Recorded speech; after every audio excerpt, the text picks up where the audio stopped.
Welcome to Pandua solar house. আজকে আমরা পান্ডুয়ার হাটতলাতে একজনের বাড়িতে ইনস্টলেশন হয়েছিল, সেখানে এসছি। তাও এনার ইনস্টলেশন করেছি আমরা প্রায় 1 বছর আগে, তখন আর ভিডিও বানানো হয়নি, যেহেতু নেট মিটার উনি পাননি সেক্ষেত্রে আর ভিডিও বানায়নি।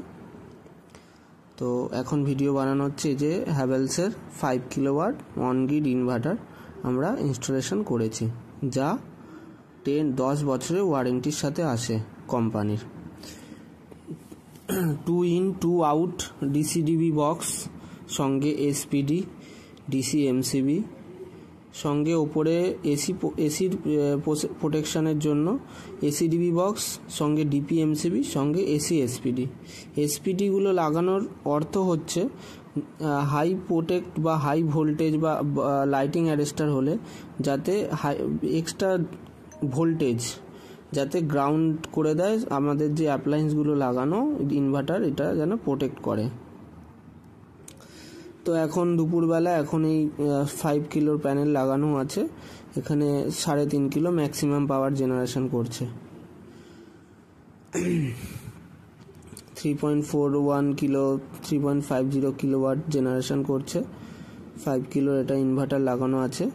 আর বলে রাখি যে প্যানেল অন গ্রিডের ক্ষেত্রে 5 কিলোর প্যানেল লাগালে সেখানে 3.5 কিলো আপনি আউটপুট পাবেন, আর সেটা ক্যালকুলেশন করি প্যানেলটা লাগাতে হবে।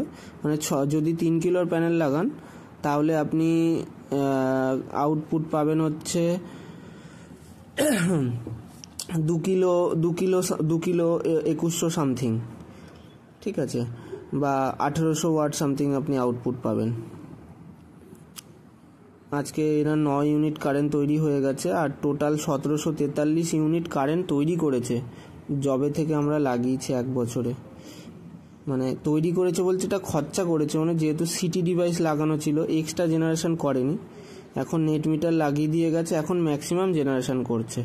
তখন সিটি ডিভাইসটা লাগানো ছিল, কারণ হচ্ছে সিটি মানে হচ্ছে আপনার যখন নেট মিটার লাগানো থাকবে না সেই ক্ষেত্রে আপনার বাড়ির অ্যাপ্লায়েন্স চালানোর জন্য সিটিটা লাগানো হয়, যাতে আপনি যেটা দিনের বেলা খরচা করছেন সেই অনুযায়ী আপনার ইনভার্টার থেকে সেই জেনারেশন আউটপুট করবে, এক্সট্রা জেনারেশন যেটা হয় সেটা করবে না। আপনার ধরুন 1 কিলোওয়াটের লোড চলছে, 5 কিলোর প্যানেল লাগানো আছে, সেখানে আপনার 1 কিলোওয়াটই জেনারেশন আউটপুট দেবে, ও 3.5 কিলো ম্যাক্সিমাম 3.5 কিলো আউটপুট দিচ্ছে, তো ম্যাক্সিমাম 3.5 কিলো আউটপুট দেবে না। তো এখন যেহেতু এনার নেট মিটার লাগানো হয়ে গেছে, তো সেক্ষেত্রে আমরা সিটি ডিভাইস খুলে দিয়েছি, সেই ক্ষেত্রে এনার 3.3 কিলো 3.38 এরকম আপনার আউটপুট দিচ্ছে।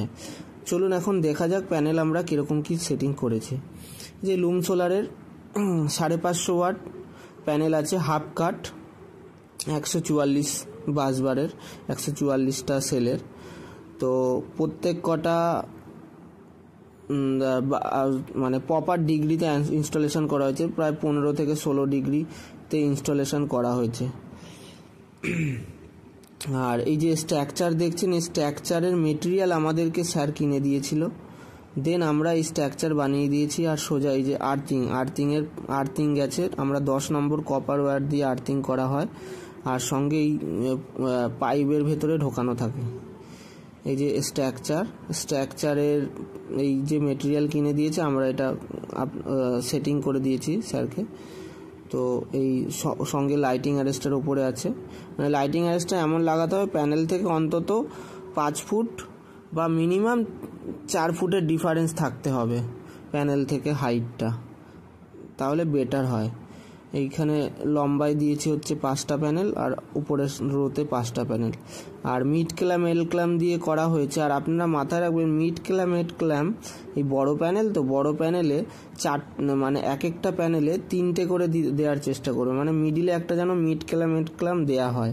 তাহলে কি হবে, ঝড় হলে প্যানেলটা যে 2টো করে দিলে কি হয়, প্যানেলটা স্প্রিং করবে, মানে মিডিলটা ফাঁকা থাকবে, তো ওটা স্প্রিং করার কারণে প্যানেলটাকে ঝড়ে মানে ওঠানোর ভয় থাকে, কারণ প্রত্যেক বছরই এখানে ম্যাক্সিমাম স্পিডে মানে ম্যাক্সিমামই ভালো মানে এক একটা নতুন নামের ঝড় আসছে।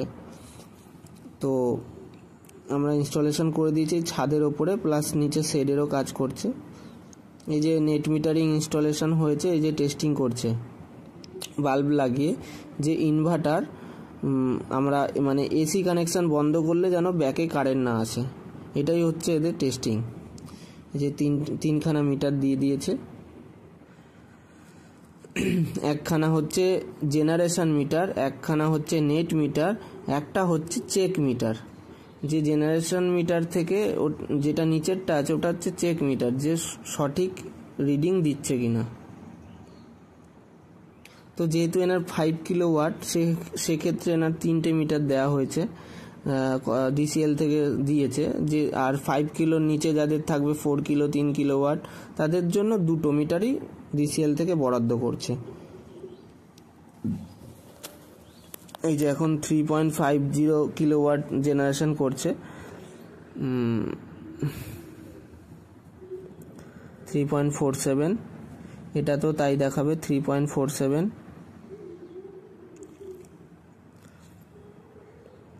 এই যে -430 মানে 42, এটা ওয়াটেজ হচ্ছে 500 ওয়াট, মানে ওনার বাড়িতে 3 কিলো অলরেডি লোড চলছে, আর গ্রিডে এক্সপোর্ট হচ্ছে 500 ওয়াট, মানে উনি 3 কিলো ওয়াট দিনের বেলা খরচা করে নিচ্ছে, আর গ্রিডে এক্সট্রা জেনারেশন যেটা 500 ওয়াট হচ্ছে ওটা ডিসিএল ওনার থেকে নিয়ে নিচ্ছে, আর ওইটার রিডিং হিসাবে রিডিং উঠবে।